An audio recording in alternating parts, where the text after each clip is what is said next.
So what you are seeing are some of my sketchbook sketches, and in this video, we are going to explore line weight and how traditional sketchbook sketching can help your digital sketches. And I'll be using the awesome new Wacom 1 and Corel Painter 2021 to get my sketch on. Now, if you're wondering what line weight is, it's simply a visual theory that allows artists to illustrate such things as contrast, variety, mass, value, and depth in their art. Now, what kind of traditional fundamentals in those sketchbook sketches can be applied digitally? And the answer to that is everything.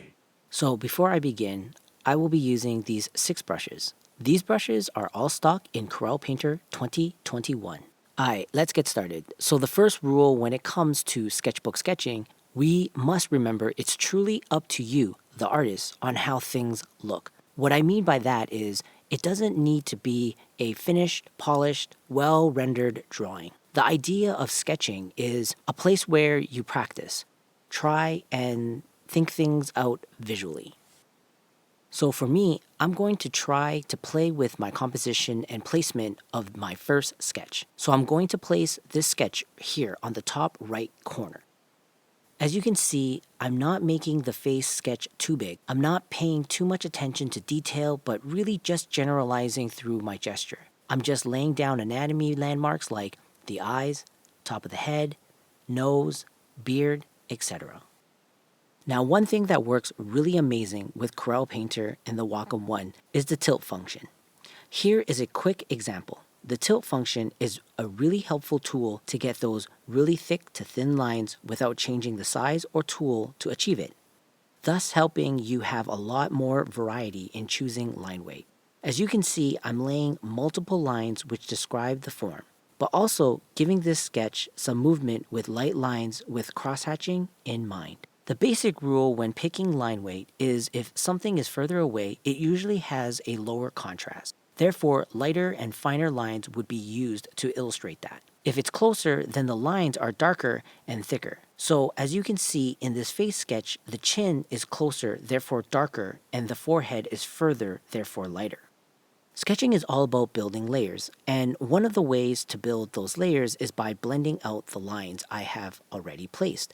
Now, a lot of people may think, I just erased all those lines, but as you can see, when you blend out the lines, it helps illustrate new value and tone by knocking out the white background. Quick Corel Painter tip. Try selecting different paper textures when blending your sketch. It can assist with adding more depth to your drawing. While the first sketch is coming to its end, I should mention how I use the eraser tool to remove tone to allow the white background as my highlights. Now, onto my second sketch. I decided to really utilize the tilt function, but keeping my lines more flowy and fluid to give this drawing a bit more life.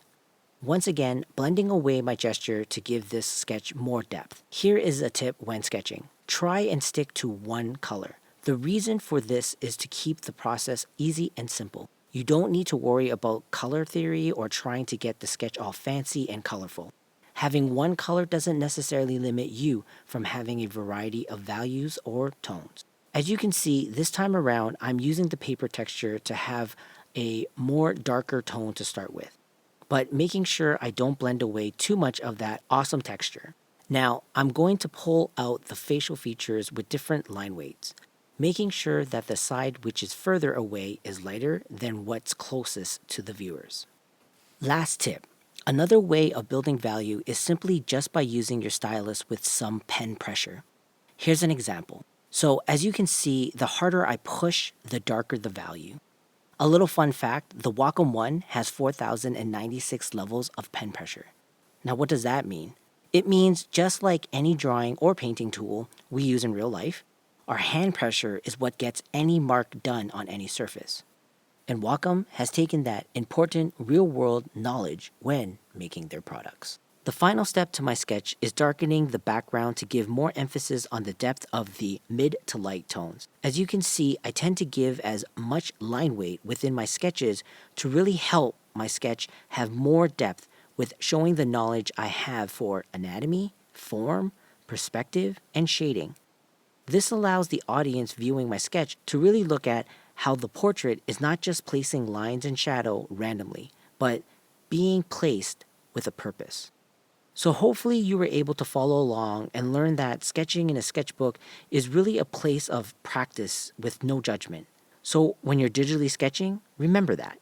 Try new things and work them out through repetition.